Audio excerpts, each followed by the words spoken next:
let's see. So I guess I think I'm gonna start making more of these videos and posting them online, because it seems like it is helping a few people. I know it doesn't have a huge outreach or whatever, but that's not really what I'm aiming for. It's just to kind of get content out there, and whoever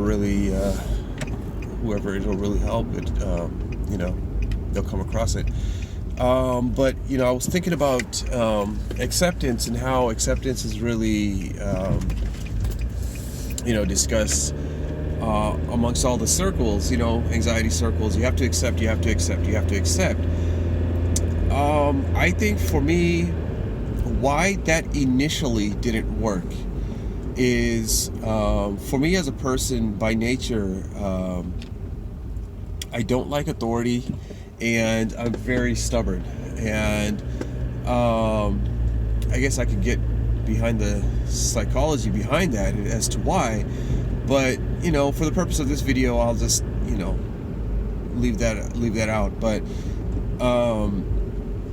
so with that being said, my whole life I never really accepted anything, whereas like as far as emotional inner feelings and things like that, or if I felt bad, I would kind of run and try to do something different, and just kind of try to avoid situations where I would where it wasn't conducive to my well-being, quote unquote, right? So when I came across programs, and it just wasn't the one program that I was mainly in, but every other program that I spent money on and did things in, it was all the same thing, except, and then there were different kind of routines that you could do throughout the day, different methods, but at the base of it all was acceptance. You just had to accept how you're feeling, accept how you're everything. So one of the biggest pushbacks I had as soon as I started doing that, number one, being in a highly anxious state and being told, okay, you just have to accept. It doesn't really work, and here's why. Because when you are extremely anxious, everything becomes a threat, and it's very loud. The anxiety is very loud in your head, right? So you'll have all these things going on, and so when you say accept, you try to just accept it and move on. The problem is that your anxiety will come up with another 10, 15, 20 reasons as to why you shouldn't accept. For me, it was health anxiety and just freaking mental diarrhea. I mean, there's no other way I can explain it. But, so you got all that going on. So it was very, very difficult for me to accept. And I think the biggest part that I missed out on was, initially, I was trying to mentally accept everything. Okay, I need to accept. Okay, I need to accept. Okay, I need to accept.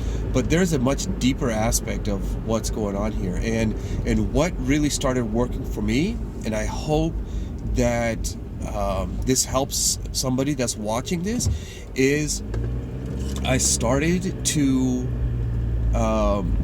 focus on where my anxiety was at. And for me, it was all right here in my chest. And so I would just relax, and then just relax, and then you'd feel it like it would start. Now granted, it took some time for me to start being able to connect the mind with that relaxation, because even when I was doing that relaxation part, my mind was still, but at least for 1 second, everything just kind of stopped, right? And so, the thing is it'll take it, at least for me, and now mind you, I don't coach anybody, I don't really talk to a lot of people that have anxiety outside of the group that I was in, but I was so mostly focused on myself that I never really took into consideration what anybody else was saying at any time. So the thing is as I would start relaxing, it took a few months, hundreds of times a day of doing that, before my mind started following and started being like, okay, it's okay. And then it started off for like a second, then 2 seconds, then 5 seconds, then 30 seconds.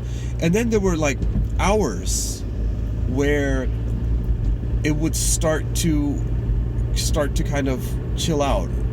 And then I found myself being able to start thinking about other things, and it was very subtle, and it was really interesting, right? But I think that's the thing, and I think there is no magic pill, at least from what I know of. All I know is that as you get older, it seems like, from what I've come across, different age ranges,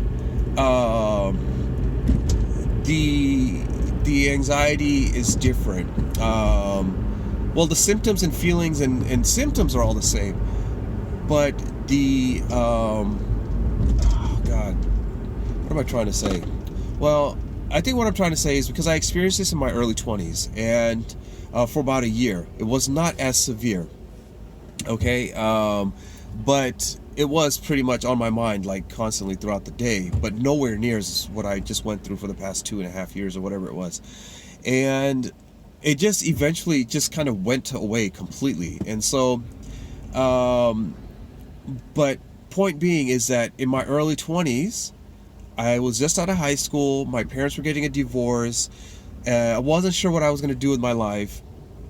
And so, I guess you could say it was a existential kind of crisis, I guess you could say.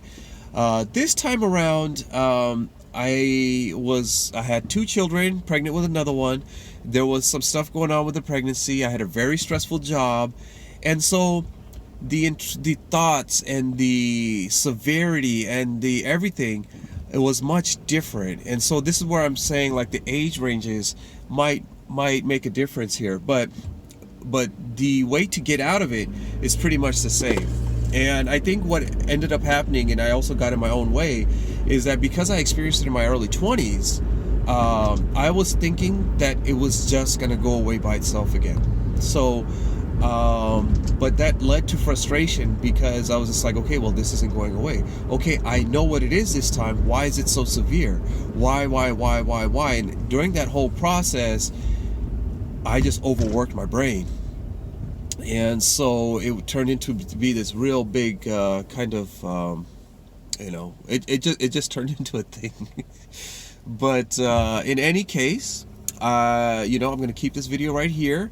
Acceptance, just kind of keep in mind the acceptance part. Your anxiety can view it as you're running away from it, and then that ignites fight or flight again. So the way that I would do it is relax your body. Focus on the area that you're really feeling it. Now, mind you, this is going to take hundreds of times a day, so to begin with. It's not a magic pill, but basically all you're doing is rewiring your nervous system to be like, hey, everything is okay. There's nothing wrong, by relaxing your body. Your mind, your subconscious part of your mind will listen, and eventually the two will start to connect back again. And everything starts flowing. Trust me, it does. I was at a place where I literally felt like there is absolutely no way that I will ever be better again. There is absolutely no way that I can ever get out of that state of being, of being in fear and anxiety. So I can most confidently say that if you've gone to the doctor and doctor tells you, like, hey, there's nothing wrong with you, outside of anxiety, you've gone to get your heart palpitations checked out, everything, and there's nothing wrong, you could start looking inward and focusing and taking care of yourself, and I'll start making more content, and I hope it starts helping people. All right, thank you.